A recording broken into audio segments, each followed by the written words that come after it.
But first, congressional leaders on both sides of the aisle, with all the challenges facing him, the first question was about Petraeus. So how much is this going to overshadow other things on the president's agenda? Well, it is a distraction in the sense that he does have to spend time talking about it.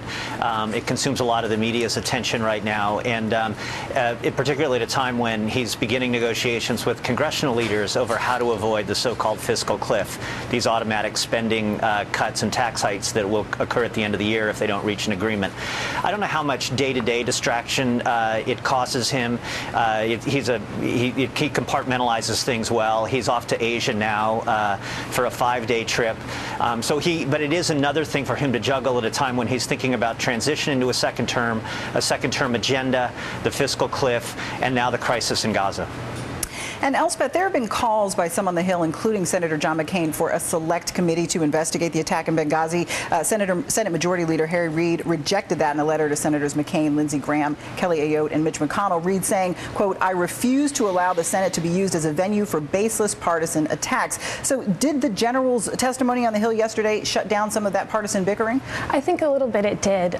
Petraeus revealed that they had taken the references to the terrorist groups who joined in the attack, or they took out references to the terrorist groups who participated in the attacks because they're afraid of releasing sensitive information, letting the terrorists know that they were being monitored. If you look at the transcript, Susan Rice said pretty much exactly what the talking points told her to say. She overemphasized maybe the role of the video, but in general, she followed it down the line.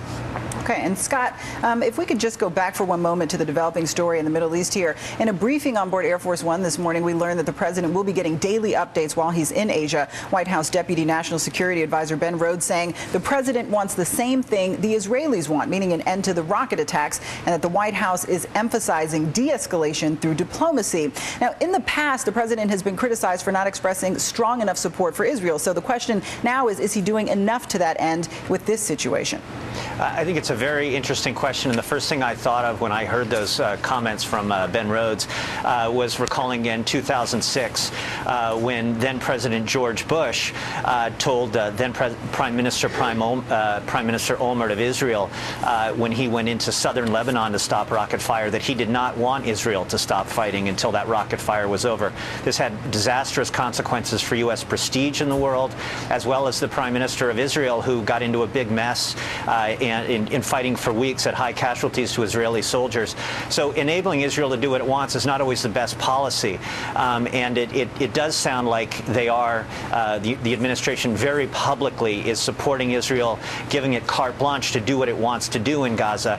At the same time, I know they're talking to them behind the scenes about ways to get out of this, enlisting the Turkish Prime Minister Erdogan, who has influence with Hamas, Mohamed Morsi in Egypt, who has influence with Hamas, to try to get Hamas to stop the rockets. But they very much so far are stating unequivocal support for Israel and its operations, letting it do what it wants to do. And Elspeth, quickly here on this last question, the White House has said that the president has been talking to Turkey's prime minister, to the president of Egypt. When it comes to Egypt, since the Arab Spring, really for the first time, the leader is beholden more to the people on the street as opposed to in years past. How much of a tightrope is the president walking now with this situation? Well, it's very difficult because it opens it up to attack from Republicans that he's unleashed. He got rid of or allowed a sympathetic regime to fall, and now there are radicals who could influence the regime. All right, Elspeth Reeve, thank you very much. Scott Wilson, thanks to you too. And if both of you will stay with us, we'll be coming back to you later on in the hour. Thanks for your time.